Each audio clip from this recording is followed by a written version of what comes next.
The Whitman family reunion was already buzzing when I pulled up to the Vineyard Estate in Sonoma, 30 minutes late, intentionally.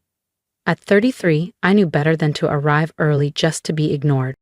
These reunions were always about the stars of the family, my older siblings and cousins, all Ivy-educated, corporate-polished, and endlessly adored by our parents. I stepped out of my rental in a sleek navy jumpsuit, understated but sharp, and walked through the rows of parked luxury cars toward the main veranda. "Lena, finally," my father called from the balcony, his tone clipped. "Everyone's inside already." I smiled tightly and gave him a brief wave. "Got caught wrapping up a call," I said. Technically true. I'd just stepped out of a strategy meeting with the acquisition team. "You're still doing that remote work?" he asked, already half put in back toward the party. Before I could answer, Camille appeared at my side.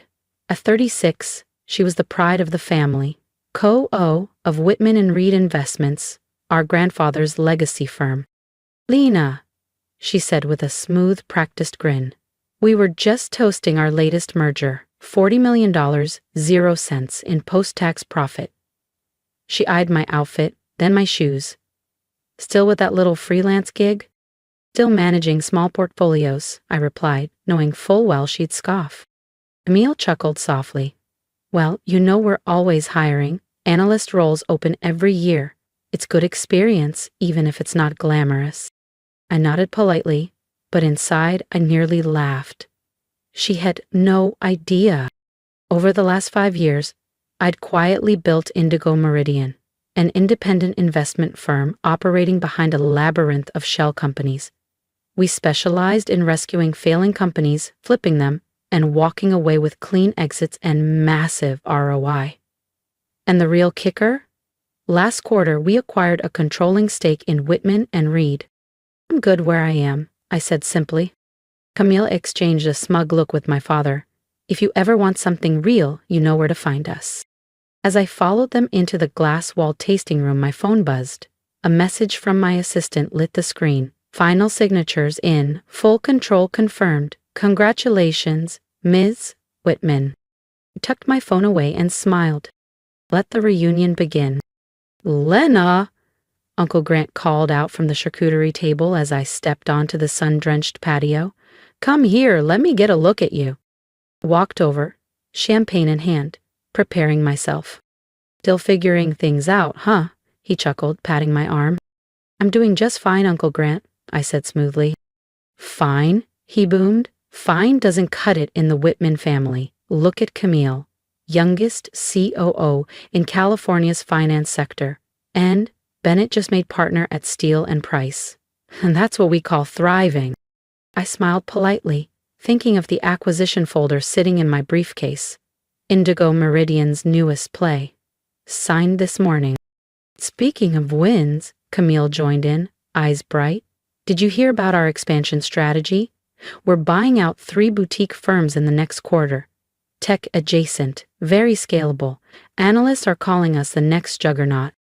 What she didn't know was that 2 of those deals had already been quietly blocked, thanks to counter bids from Indigo subsidiaries.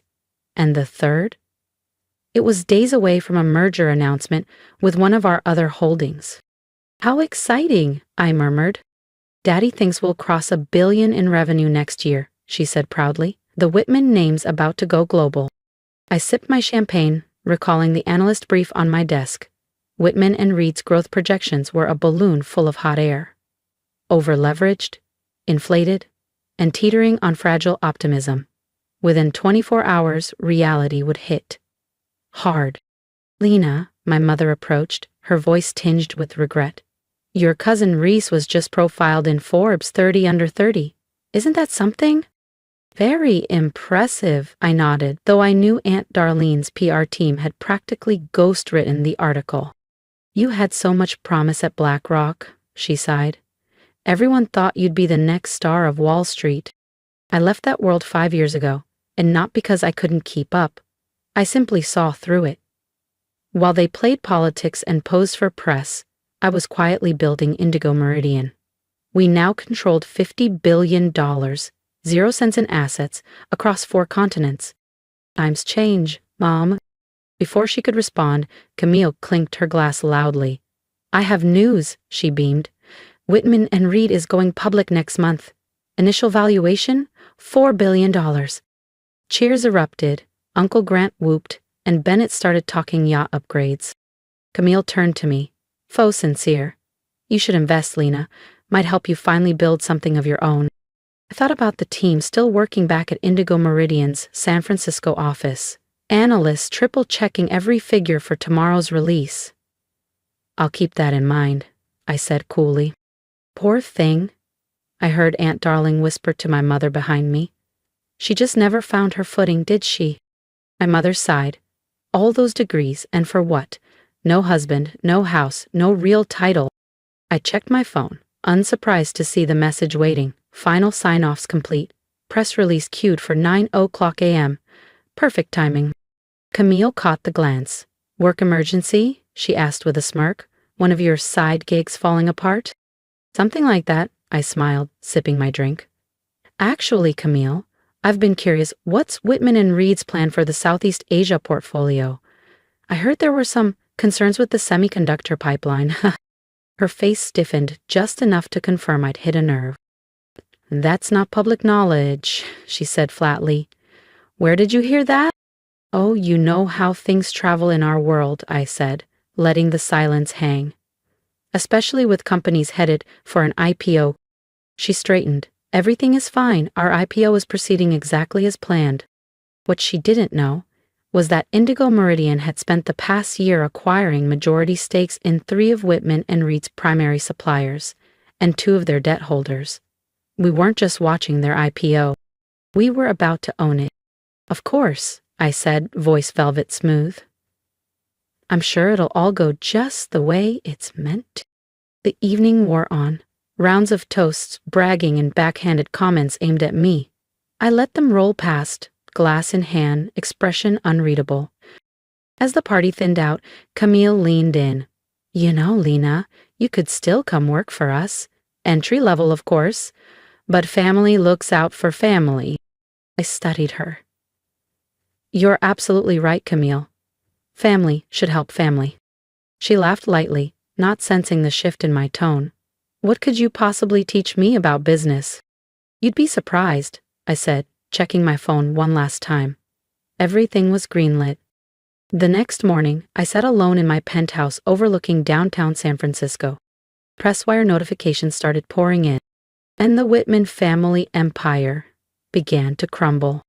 The San Francisco skyline gleamed in warm hues as the sun crept higher. In exactly 1 hour, the business world would wake up to a new reality. Whitman and Reed Investments was no longer under family control. Marie, my executive assistant, appeared at the door. Press releases locked and queued. All board votes confirmed. You're officially in. I adjusted the cuff of my tailored navy suit. Custom Chanel. A rare indulgence reserved for days like this. And Camille? HQ, prepping for the IPO press conference, scheduled for 9:30. That press conference, I said with a faint smile, won't be happening. Right on cue, my phone buzzed. A message from Camille. Thought about our talk. Still time to buy in before we go public. Family perks included. I didn't respond.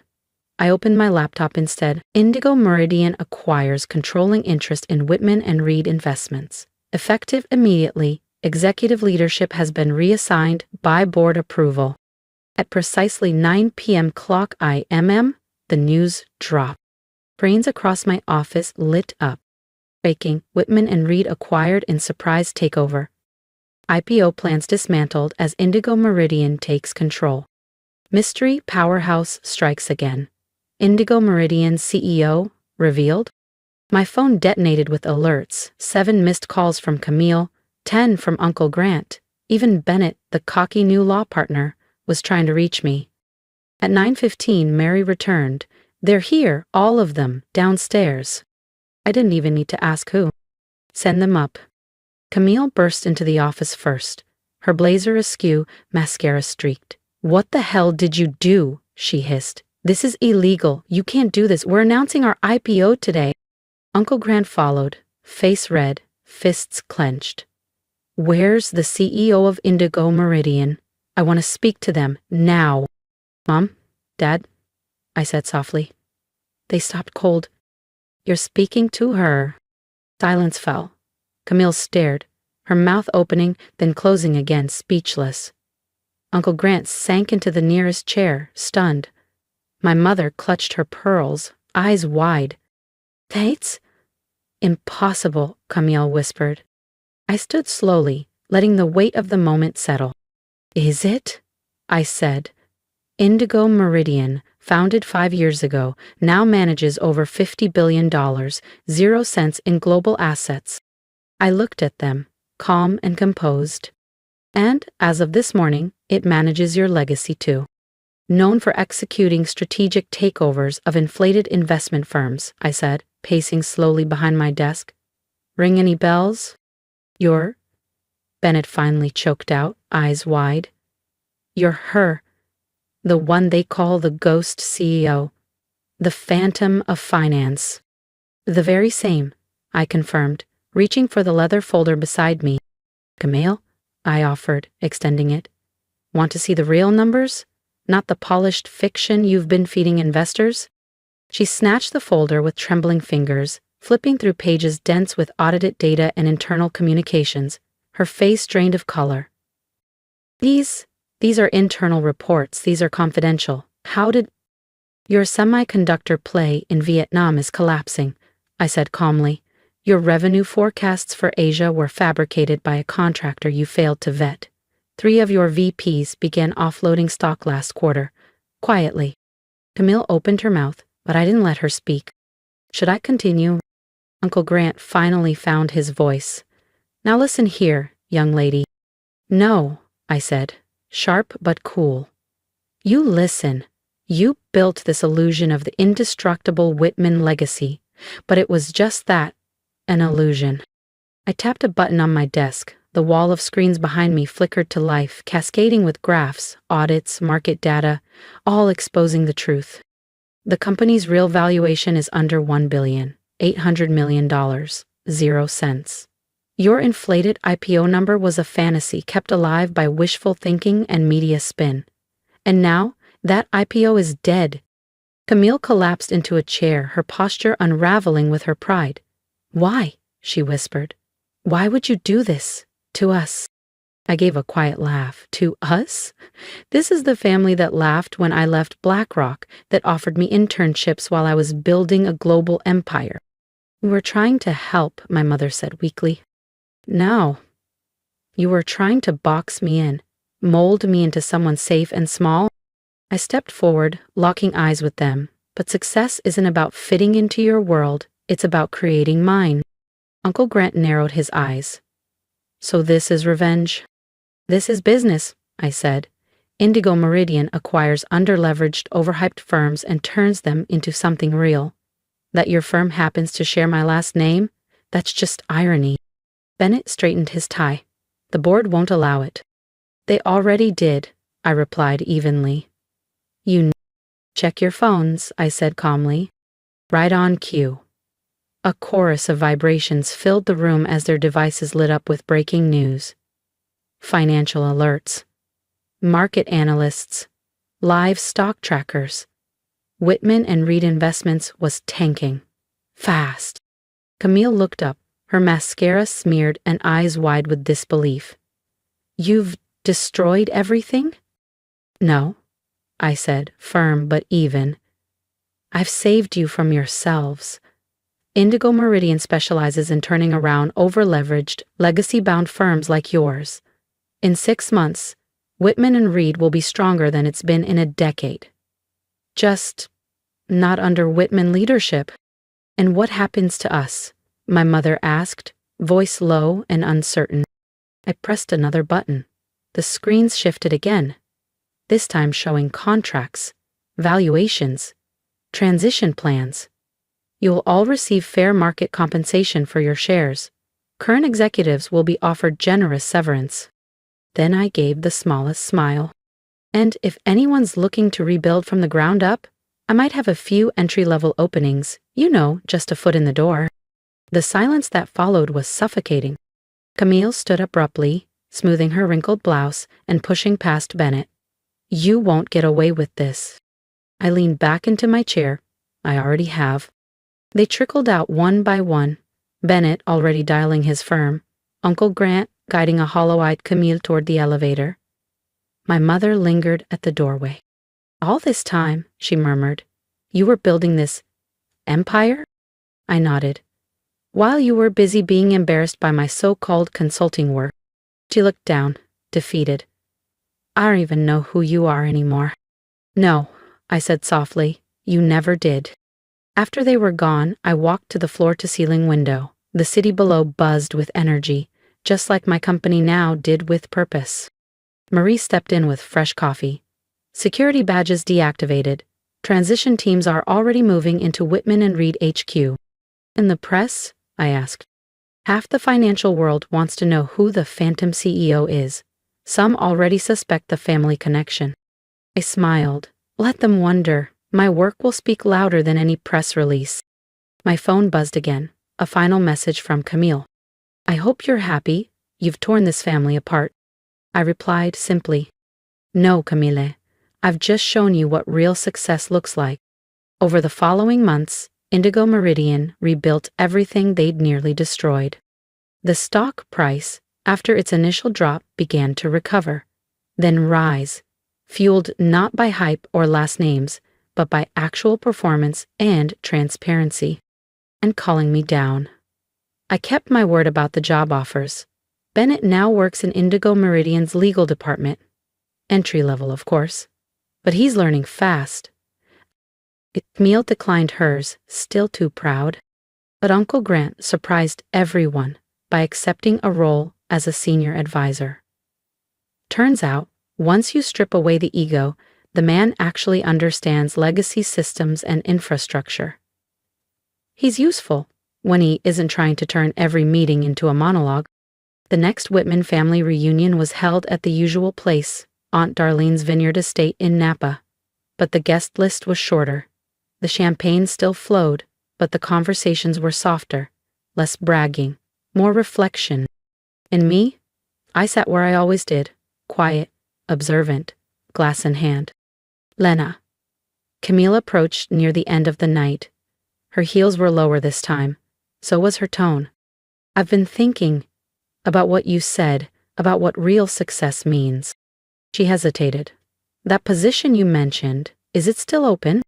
I studied her for a moment. "Come by the office on Monday," I said. "We'll talk." Driving home through the hills that night, I thought about how the Whitmans had always defined success: press coverage, tailored suits, and hollow pride. But I'd learned success could be quieter, found in stability, integrity, creation, even if no one cheered your name. The next morning, I arrived at Indigo Meridian early. The firm's logo shimmered on the glass facade above me. 40 floors below, the old Whitman and Reed name was being taken down. Marie handed me coffee. "Board meeting at 10. Next acquisition on the agenda." I smiled. Perfect timing. Let's redefine success again. If you've ever been the quiet one in the room, the one overlooked, doubted, or dismissed, you know exactly how my story feels. I didn't speak louder to prove my worth. I built something that spoke for me. So if you've ever had to rise in silence, I'd love to hear your story in the comments. Tell me when you stopped explaining yourself and started building. Tell me what success looks like to you. And here's my advice. Don't wait for the world to recognize your value. Don't let family, friends, or titles define your ceiling. Sometimes the greatest moves are made without announcement, until the results make the noise for you. Oh, and if you've made it this far, you're clearly not here for surface-level stories. You're one of us, the builders, the quiet architects of something bigger. So stay close. I don't do motivational fluff. I share blueprints, because next time they doubt you, I want you to be ready. With strategy, with clarity, with receipts. Subscribe if you're tired of the noise and ready to win smart, silent, and strong. Success isn't loud, but it's unforgettable when done right.